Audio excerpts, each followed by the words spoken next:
So let's do a double crochet back post. So you're gonna start the first one and you're only gonna chain 2. So use the end crochet when you're doing these kind of stitches. The first chain 2 counts as a stitch.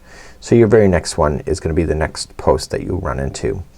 To do that one you're gonna yarning over, and then coming from the back you're gonna come up and pop through the post and then back out the other side, trapping the one so it stays to the back. Yarning over, pulling it through. You have 3 loops as normal for double crochet, and pull through 2 and then 2 again. So let's do it again. So wrapping, so we're gonna come up in between the posts from the back and then pop it back to the other side, pull through and pull through 2 and 2.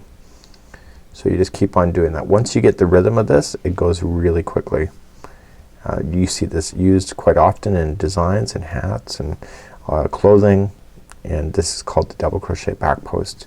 The only one you need to pay attention to really is the beginning and the last, when especially in the rows like this.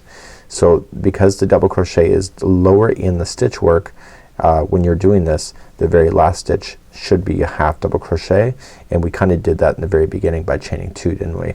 So in the turning chain you're going to apply a half double crochet, pull through all 3. So to start the next one, the first chain 2 is your first stitch, and then you immediately then come into your next one. So wrapping it from the back and pop it back to the back, and etc. And this would be how you would do a double crochet back post. It's really quite simple, and you see this a lot in patterns.